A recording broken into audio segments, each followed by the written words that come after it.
Today we are going to learn about grade 8 learn lesson number resources in geography. The first there was a conversation between a mother and the children in their house. Look at they are discussing and the mother is saying these are resources. What is a resources? That question was from Raju.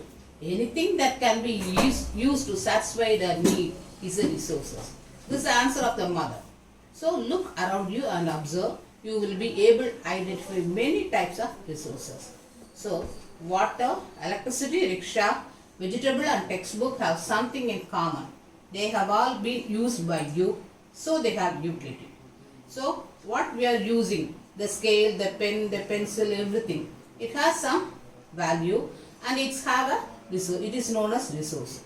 Utility or usability is what makes an object or substance a resource. How does something become a resource? Then Raju now wanted to know. This is the conversation between the mother and the children. Now, value means worth. Some resources have economic value, some do not. For example, metals may have an economic value. A beautiful landscape may not. But both are important and satisfy human needs.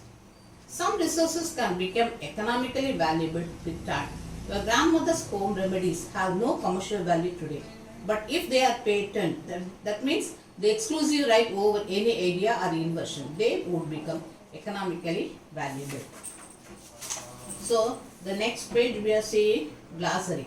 Technology. Technology means that you know that it is the knowledge and skill doing. Time and technology are two important factors that can change substance into resource. Both are related to the needs of the people. People themselves are the most important resources.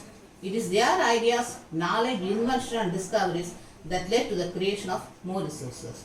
Each discovery, that means in the ancient history you are studying in the 6th standard, the invention of fire, which make them for so many uses to keep away the animals and to cook the food. Like that, the invention of wheel also helped them to make part, like that only. So, other process, invention of the wheel ultimately resulted in the development of new modes of transport. The technology to create hydroelectricity has turned energy in vast flowing water into an important resource.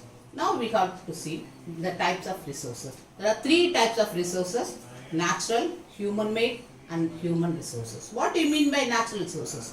Natural resources means the air we breathe, the water, or in our rivers and everything is the natural resources. And then on the basis of the development and use, origin, stock and distribution, these natural resources are divided into so many classifications. See here they have given one picture. Circle those resources from Amma's list that are regarded as having no commercial value. Cotton cloth, no commercial. Iron ore, commercial value. Intelligence, medicinal plant, yes. Medical knowledge, yes. Gold deposit, yes. We are having the commercial value. Then agriculture land. Then resource, a good singing voice, no. Home remedies, commercial value. Next. Now we have to see how the natural resources are divided into actual and potential resources. The actual resources means that the quantity is known. For example, that the iron and ore deposits in Germany and the black soil in Maharashtra, that we know, that is actual resources. Whose quantity is known, these resources are being used in the present. The rich deposits of coal in rural region Germany and petroleum in the west. Potential resources are those who are entire quantity may not know, and these are being used present. These resources could be used in the future. So this is the potential resources which can be used. For example, the strong winds in Rajasthan and in the Tamil Nadu coastal area in Gujarat, the windmill.